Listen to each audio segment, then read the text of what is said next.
Where we last left off with Leon on the Light, we had Philip as the bishop of the hour. In chapter 9, we read about Saul coming to his epiphany on the Damascus Road. And now we come for return gathering in Acts chapter 10. So buckle your seatbelts.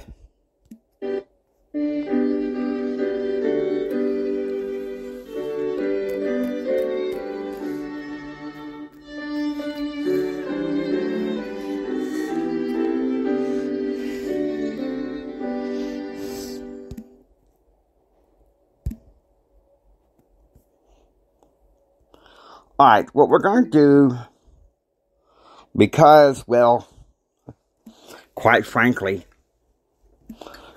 it doesn't come through as clear for me to just read Acts chapter 10 totally, So what we're going to do is, I have here queued somewhere is an edition of Acts chapter 10.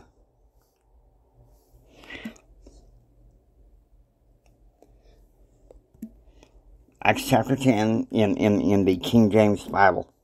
So I want you to listen to this for a while, and then I'll be back to provide further insight.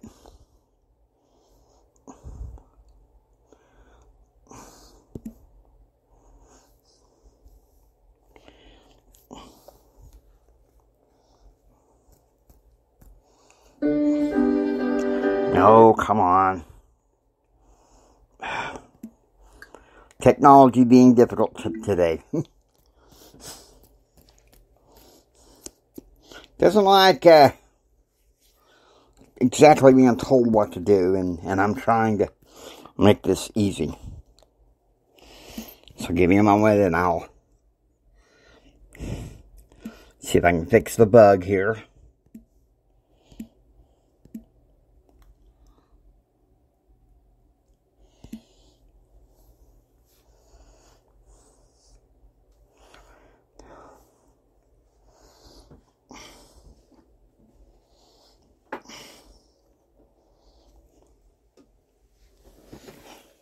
Frustrating. But Acts chapter 10, really, it's where Peter is residing in Joppa, in the house of Simon the tanner. And so, hopefully we can get this thing to work. Acts 10.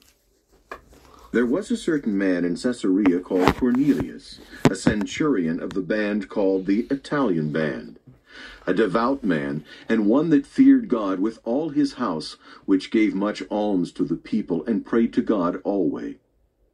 He saw in a vision, evidently about the 9th hour of the day, an angel of God coming into him, and saying unto him, Cornelius. And when he looked on him, he was afraid, and said, What is it, Lord?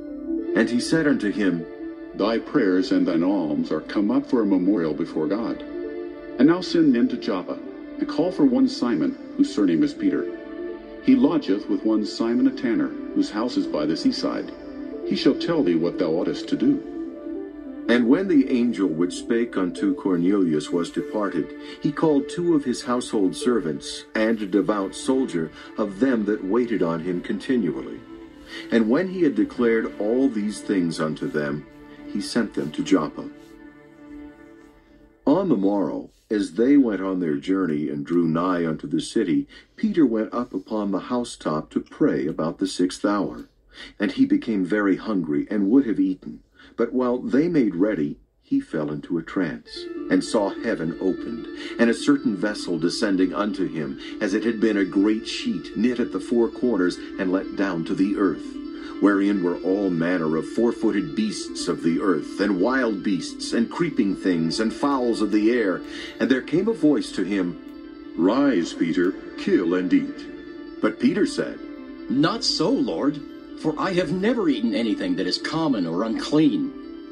And the voice spake unto him again the second time, What God hath cleansed, that call not thou common. This was done thrice, and the vessel was received up again into heaven. Now while Peter doubted in himself what this vision which he had seen should mean, behold, the men which were sent from Cornelius had made inquiry for Simon's house, and stood before the gate, and called and asked whether Simon, which was surnamed Peter, were lodged there. While Peter thought on the vision, the Spirit said unto him, Behold, 3 men seek thee. Arise therefore and get thee down, and go with them, doubting nothing, for I have sent them. Then Peter went down to the men which were sent unto him from Cornelius, and said, Behold, I am he whom ye seek. What is the cause wherefore ye are come? And they said, Cornelius the centurion, a just man, and one that feareth God, and of good report among all the nation of the Jews, was warned from God by an holy angel to send for thee into his house, and to hear words of thee. Then called he them in, and lodged them. And on the morrow Peter went away with them, and certain brethren from Joppa accompanied him. And the morrow after they entered into Caesarea. And Cornelius waited for them, and had called together his kinsmen and near friends. And as Peter was coming in, Cornelius met him, and fell down at his feet, and worshipped him. But Peter took him up, saying, Stand up, I myself also am a man. And as he talked with him, he went in and found many that were come together. And he said unto them, Ye know how that it is an unlawful thing for a man that is a Jew to keep company, or to come unto one of another nation. But God hath showed me that I should not call any man common or unclean. Therefore came I unto you without gainsaying, as soon as I was sent for. I ask therefore, for what intent ye have sent for me? And Cornelius said, 4 days ago I was fasting until this hour. And at the 9th hour I prayed in my house. And behold, a man stood before me in bright clothing, and said, Cornelius, thy prayer is heard, and thine alms are had in remembrance in the sight of God. Send therefore to Joppa, and call hither Simon, whose surname is Peter. He is lodged in the house of one Simon a tanner by the seaside, who, when he cometh, shall speak unto thee. Immediately therefore I sent to thee, and thou hast well done that thou art come. Now therefore are we all here present before God, to hear all things that are commanded thee of God. Then Peter opened his mouth and said, Of a truth, I perceive that God is no respecter of persons. But in every nation he that feareth him and worketh righteousness is accepted with him. The word which God sent unto the children of Israel, preaching peace by Jesus Christ, he is Lord of all. That word, I say, ye know, which was published throughout all Judea, and began from Galilee after the baptism which John preached, how God anointed Jesus of Nazareth with the Holy Ghost and with power, who went about doing good and healing all that were oppressed of the devil, for God was with him. And we are witnesses of all things which he did both in the land of the Jews and in Jerusalem, whom they slew and hanged on a tree. Him God raised up the 3rd day, and showed him openly, not to all the people, but unto witnesses chosen before of God, even to us, who did eat and drink with him after he rose from the dead. And he commanded us to preach unto the people, and to testify that it is he which was ordained of God to be the judge of quick and dead. To him give all the prophets witness, that through his name whosoever believeth in him shall receive remission of sins. While Peter yet spake these words, the Holy Ghost fell on all them which heard the word. And they of the circumcision which believed were astonished, as many as came with Peter, because that on the Gentiles also was poured out the gift of the Holy Ghost. For they heard them speak with tongues, and magnify God. Then answered Peter, Can any man forbid water, that these should not be baptized, which have received the Holy Ghost as well as we? And he commanded them to be baptized in the name of the Lord. Then prayed they him to tarry certain days.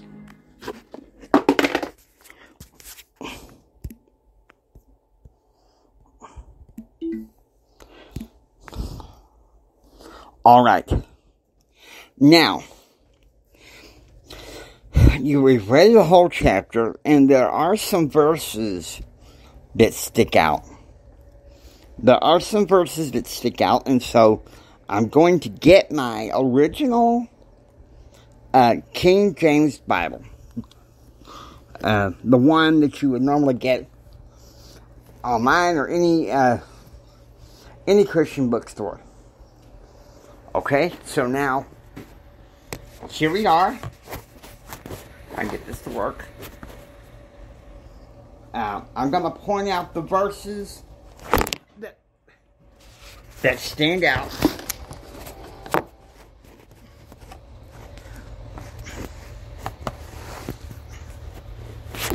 Okay.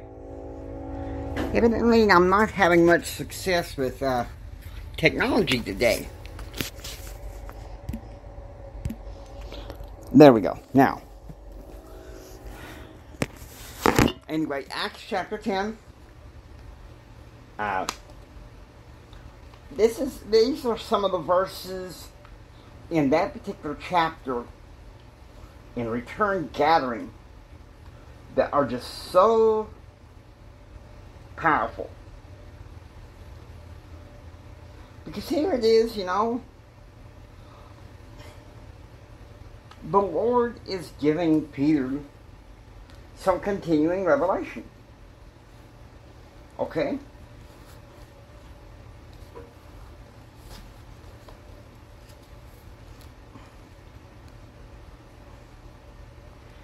Verse 15, it says, the voice spake unto him, meaning Peter, again, the second time, what God hath cleansed, that call not thou common. Okay, so now, we're going to go to verse, I believe it's verse 34. Yes. Then Peter opened his mouth and said, of a truth I perceive that God is no respecter of persons. Verse 35. But in every nation he that feareth him and worketh righteousness is accepted with him. Okay? Now, verse 38. How God anointed Jesus of Nazareth with the Holy Ghost and with power, who went about doing good and healing all that were oppressed of the devil, for God was with him.